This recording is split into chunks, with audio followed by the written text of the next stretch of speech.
Hello everybody, hope everybody's doing great today. Appreciate those who watch this video. I hope you enjoy it. And today, we'll be talking about The Fifth Element. I just got back from the theaters watching this. And no, I didn't have to take my trusty time machine back in time to see it.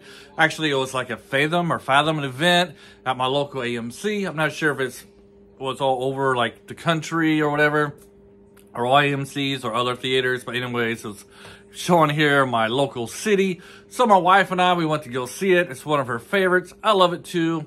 And actually, this is my second time seeing this movie in the theaters. I did see it when it first came out in 1997. And let's just say that I believe that for the most part, the special effects in this movie still hold up to the special effects that are done today. The only things that probably don't really hold up very well would be the costumes of the missionary aliens. You kind of tell that they're probably men in suit in this one. However, the special effects of the spaceships flying around, all that, they're pretty much still very good special effects that I would compare to today's movies. I mean, you kind of aged just a tiny bit, but to me, they very well still hold up. For those small few of you who haven't seen The Fifth Element, I don't know why you haven't seen it. It's a fantastic movie.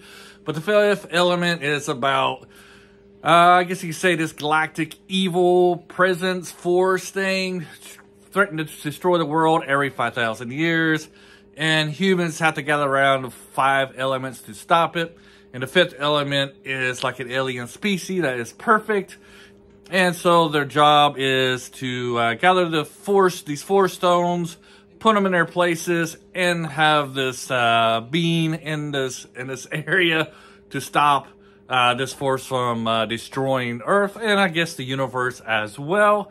This movie stars Bruce Willis, Mia Jovovich, Chris Tucker, and Gary Oldman. It has a great cast. Everybody does their job very well. This was one of Mia Jovovich's first movies. Not her very first movie, I don't believe. I know she did Chaplin. She was in Chaplin, The Return of the Balloon Lagoon before. I think these were movies before this one. But she holds her own. She does very well. She's a very lovable character. She plays the 5th element, Lulu, very well. Great facial expressions. The way she invents that language, I believe that was all up to her inventing the language, if I remember right, from past interviews. She does a great part. And to me, I think this is the movie that kind of launched her career. She would go on to start in, of course, all the Resident Evil movies. And then she did the Joan of Arc movie. I'm not sure if that was before or after this one. But, you know, this was probably the movie I would say made her a movie star. Chris Tucker is fantastic as the radio DJ in this. He's completely over the top, hilarious. Every scene he's in kind of steals the show a little bit, you know, with his over-the-top actions, his voice. You know, he's really outgoing and charismatic in this movie. Great womanizer and everything. He's just fantastic in this show. What made, you know, this is the movie. I'm not going to say this is the movie that made Chris Tucker, because the movie that made Chris Tucker was Friday, of course.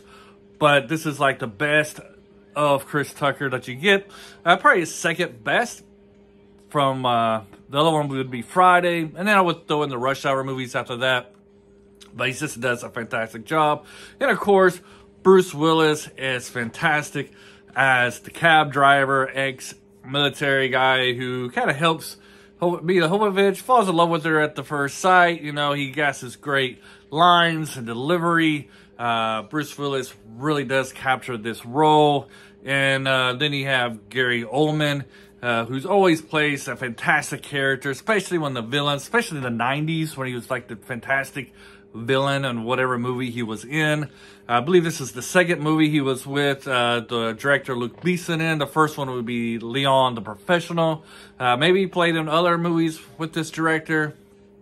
But this part of the 90s was Gary Oldman's top of his game. You know, I was kind of surprised when I heard that the reason why he accepted the role for those Harry Potter movies was because he couldn't get any work, couldn't get any jobs, which really surprised me because to me, Gary Oldman's like one of the best actors ever, especially during that time period, the 90s and 2000s. You just can't beat him. If I was a director, I would cast him in all my movies. I think he's fantastic. And he's fantastic in this role as well. one of the special things about The Fifth Element,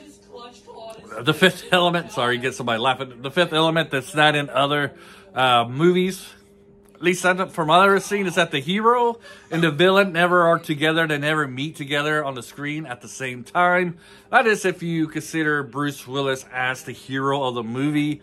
Bruce Willis and Gary Oldman are never together. You never see them fighting each other, which is kind of like one of those rarities in action movies. You know, usually those two, the hero and the villain, has a main fight.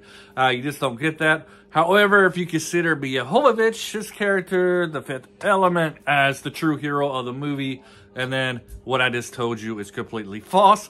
If you're watching this, let me hear your comments about it. What do you think? Who's the real true hero of this movie? Is it Bruce Willis or Jovovich?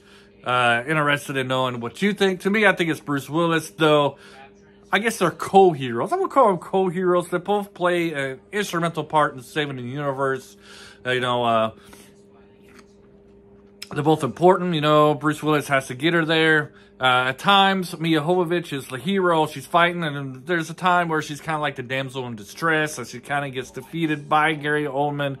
And then, I don't really think Bruce Willis's character really gets defeated in this. Maybe that's one of the low points, or the problems with this movie. If you want to say there is a problem with the movie, is that, you know, Bruce Willis is constantly winning. But overall, I think this movie is fantastically great. Great writing, great action scenes. Like I said, great. Chris Tucker's role in this is great. One thing I didn't realize back in '97, I just realized now watching this for the first time, is that all his fangirls are all Asian girls. I don't know why I don't know. I just thought that was kind of weird, as you have like a European director and everybody else is like European, and then you have these teenage Asian girls being Chris Tucker's #1 fans. I wonder if that's a call to something, or, you know, I don't know. I just thought that was kind of interesting watching this. Something that caught my eye for the first time. I don't really know what else to say about this movie. That, like I said, every character, every actor were really on top of their game on this movie. You can't really find any better acting from any of these actors. Maybe, you know, maybe for Bruce Willis, you can say the first Die Hard was probably his top of his game, like his best movie. And then, you know, Gary Oldman, he got some other ones you probably might say, but everybody, I believe, is on top of their game during The Fifth Element. It's a great movie. I haven't seen it before. I highly recommend it, especially if you're like a science fiction fan. It's very great. Very, can't really beat it. It's top of the notch, especially for a 90s movie. And I don't know, you'll just enjoy it from beginning to end. I would say, to me, though, the movie don't really start until you get to Gary Oldman's character. It kind of has like a slow beginning, but it's kind of introducing you to the universe that they're in.